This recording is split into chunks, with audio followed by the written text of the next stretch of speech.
सुनो, तो आज हम लोग सांख्यिकी शुरू कर रहे हैं। कल हमने क्षेत्रमिति क्या किया? क्षेत्रमिति बोर्ड में आपको 10 नंबर का क्वेश्चन पूछेगा।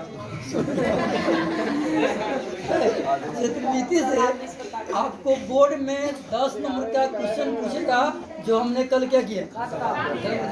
आ जाइए सांख्यिकी। तो हम यहाँ सांख्यिकी पढ़ेंगे। ध्यान दीजिएगा, सांख्यिकी में बोर्ड के एग्जाम में आपको 7 नंबर या 7 नंबर के क्वेश्चन पूछती है, या आपको 6 नंबर, 7 नंबर या 6 नंबर। इसमें अगर जोड़ दिया जाए आपका प्रायिकता, सांख्यिकी प्लस प्रायिकता जोड़ दिया जाए तो आपका टोटल क्वेश्चन कितना नंबर हो जाएगा? 10 नंबर। अब इसमें 5 नंबर पूछे तो 5, 7 पूछे तो 3, 6 पूछे तो 4, 8 पूछे तो 2, 8 पूछे तो 2। तो मतलब कि दोनों मिला के आपको बोर्ड के एग्जाम में 10 नंबर का क्वेश्चन पूछती है, सांख्यिकी और प्रायिकता मिलाकर। देखिए, कोई भी सब्जेक्ट का प्लानिंग से नंबर बेसिक एक ढंग से आप तैयारी करते हैं तो सारा कोर्स आपका अवेलेबल आसान हो जाएगा। अब यहाँ पे ये तो सांख्यिकी आपका हमें 4 चैप्टर पढ़नी है। 14.1, 14.2, 14.3, 14.4, यानी 4 चैप्टर हमें सांख्यिकी में पढ़ना है। और प्रायिकता में मात्र 1 चैप्टर पढ़ना है, 15.1। प्रायिकता में मात्र 1 चैप्टर 15.1, और सांख्यिकी में आपको 4 चैप्टर। फर्स्ट चैप्टर 14.1 में हम पढ़ेंगे बुआ सब माद। 14.2 में हम लोग पढ़ेंगे बहुलक। 14.3 में हम पढ़ेंगे माध्यक, और 14.4 में हम लोग पढ़ेंगे तोरक।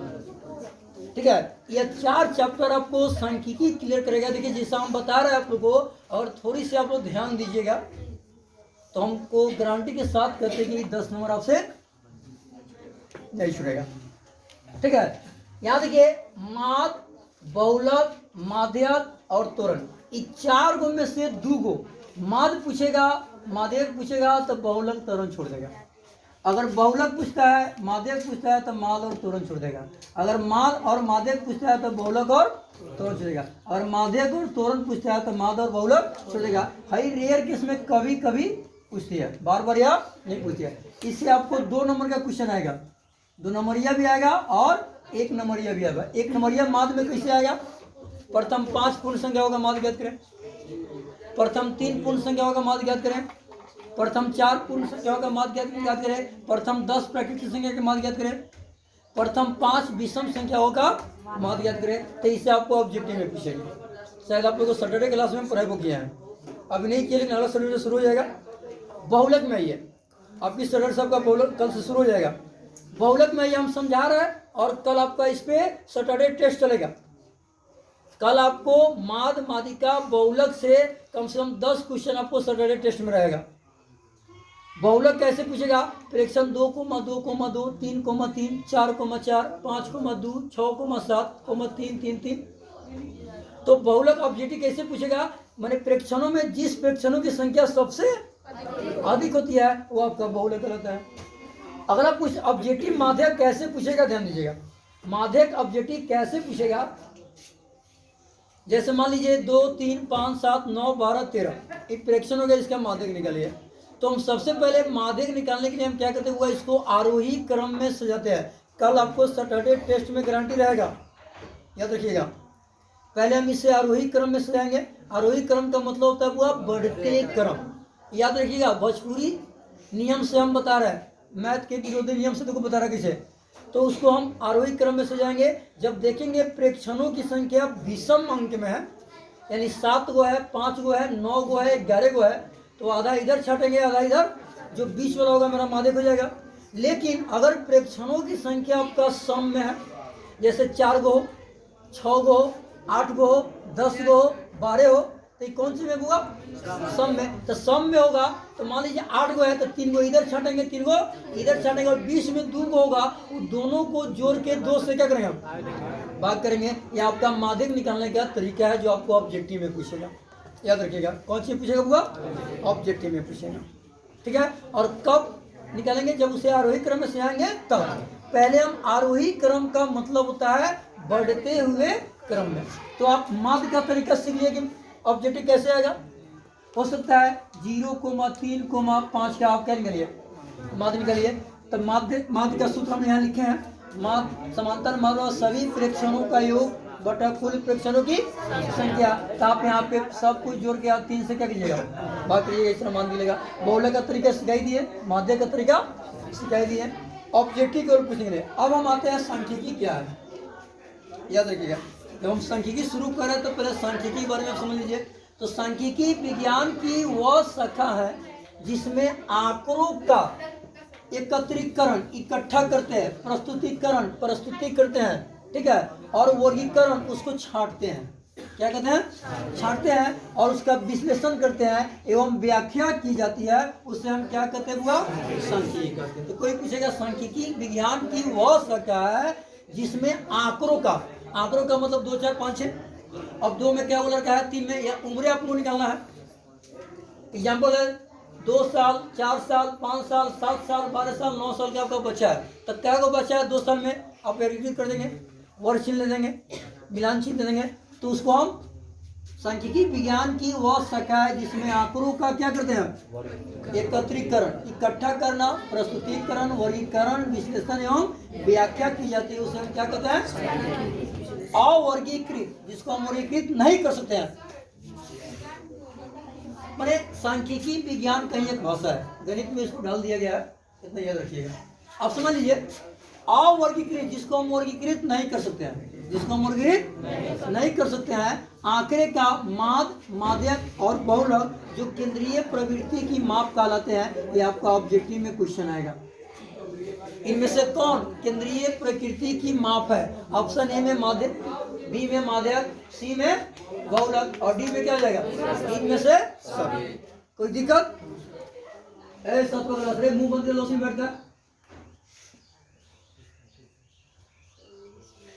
आइए, अब यहाँ सूत्र जब भी माध्य आपको निकालना हो, समानांतर माध्य बराबर सभी प्रेक्षणों का योग बटा कुल प्रेक्षणों की, इस पर क्वेश्चन आएगा। 1, 2, 3 का माध्य निकाले, तो 1, 2, 3 को आएगा, 3, 2, 5, 1, 6 बटा 3 कुल संख्या।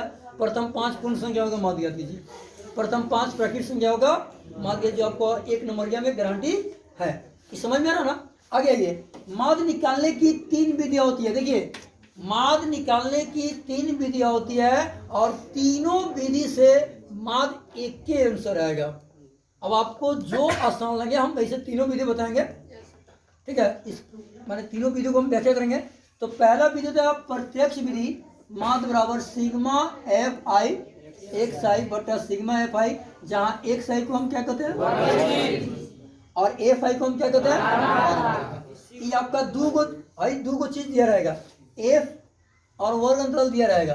तो आपको एक्स आई निकाल के एफ आई को गुना करके हम एफ आई से क्या करेंगे, हम भाग देंगे, तो हमारा प्रत्यक्ष विधि से आ जाएगा। आगे ये दूसरा विधि होता है आपका इसका लघु विधि। माध्य निकालने का दूसरा विधि क्या है? लघु विधि होता है। लघु विधि से माध्य होता है A plus sigma F I D I बटा सिग्मा एफ आई, जहाँ ए आपका कल्पित माध्य है और डी जो है ना विचलन, अब लिखिएगा नहीं, विचलन माध्य हम बता दे रहे हैं। डी क्या हुआ? विचलन माध्य है, जो बाद में हम डी निकालेंगे। आगे ये होता है तीसरा विधि, पद विचलन विधि से माध्य हम कैसे निकालते हैं। तो माध्य बराबर A plus sigma F I E Y बटा सिग्मा एफ आई गुने क्या हो जाएगा एच, जहाँ एच को हम वर्ग माप कहेंगे। 10 से 20, 20 से 30, 30 से 40, 40 से इसमें वर्ग माप कितना कर रहा है, तो हमारा एच हो जाएगा। क्या हो जाएगा? इसको हम अगला क्वेश्चन यानी चैप्टर में हम यू के बारे में बताएंगे, जो आपको अगला वीडियो में मिल जाएगा, और यहाँ डी बताएंगे। ठीक है, आगे ये यहाँ पे ये भी आपका ऑब्जेक्टिव बनेगा, जो बोर्ड में क्वेश्चन आ सकती है। निम्न अंतरालों का वर्ग चिन्ह ज्ञात करें, तो इसको ऊपरी सीमा प्लस निम्न सीमा बटा क्या कर देंगे 2, यानी वर्ग चिन्ह होता है ऊपरी सीमा प्लस निम्न सीमा बटा 2।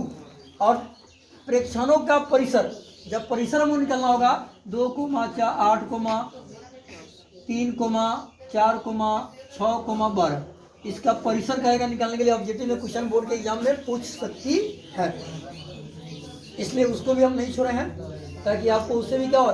तो परिसर का मतलब क्या होता हुआ, उच्चतम मान, इसमें सबसे ज्यादा मान क्या है,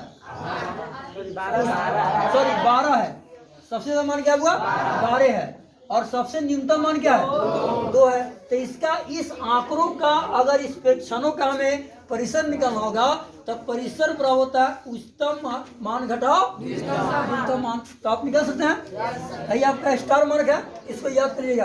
केंद्रीय प्रवृत्ति की सबसे उपयुक्त माप क्या होता है, चलिए माध्यक नहीं होता है, बहुलक नहीं होता, सबसे ज्यादा उपयुक्त माप कौन होता है, माद होता है। वो भी होता है लेकिन थोड़ा कम होता है। ये भी आपका ऑब्जेक्टिव बनेगा। मानक विचलन केंद्रीय प्रवृत्ति की माप नहीं है। अब इसमें पूछेगा इनमें से कौन केंद्रीय प्रवृत्ति की माप, आपके बोर्ड के एग्जाम में 2022 में गारंटी है, इनमें से कौन केंद्रीय प्रवृत्ति की माप नहीं है। ऑप्शन 1 में रहेगा मानक विचलन, ऑप्शन बी में रहेगा माद, ऑप्शन सी में रहेगा माध्यक, और ऑप्शन डी में रहेगा बहुलक। क्या बोलिएगा, जो केंद्रीय प्रवृत्ति की माप माद है, माध्यक है और बहुलक भी है। केंद्रीय प्रवृत्ति की माप भी तीनों है लेकिन मानक विचलन नहीं है। तो दो ऑब्जेक्टिव मेरा तैयारी हो गया। आइए त्वरण को आलेखीय ढंग से ज्ञात किया, ये भी आपका जाएगा, किसको आलेखीय ढंग से ज्ञात कर सकते हैं, माद, माध्यक, बहुलक, त्वरण। तो क्या लिखिएगा, तो आज के इस वीडियो से आपको लगभग 5 से 7 क्वेश्चन बोर्ड के एग्जाम में आपका ऑब्जेक्टिव टेकअप कर जाएगा, जिसमें से वो क्वेश्चन इससे बनेगा। ठीक है, इन तीनों से क्वेश्चन आपको आएगा, जो बहुलक कैसे निकलते हैं, माध्यक कैसे निकलते हैं और माद कैसे निकलते हैं। उसके बाद आपका ये इंपॉर्टेंट हो गया, केंद्रीय प्रवृत्ति की माप सबसे उपयुक्त माप क्या है, माद है। मानक विचलन केंद्रीय प्रवृत्ति की माप नहीं है, इंपॉर्टेंट हो गया। और त्वरण को आलेखीय ढंग से ज्ञात किया जाता है, ये हो गया 3, 4 और इससे 5, 6, 7। आज के लेक्चर में आपका क्या हुआ, क्लियर हो गया। तो हम लोग कल से शुरू करेंगे 14.1, जो आपको इस विधि से या इस विधि से या इस विधि से या पहले 3 को सूत्र से हम 14.1 पहले क्या करेंगे, मुआ खत्म करेंगे। तब अगला वीडियो में हम जब बहुलक क्लियर करेंगे तो बहुलक का एक सूत्र लिखवाएंगे, बहुलक किसे कहते हैं उसको करवाएंगे, और तब 14.2 क्लियर हम करेंगे, ताकि आपका 14.1 पहले हम कंप्लीट करें। क्या करेंगे,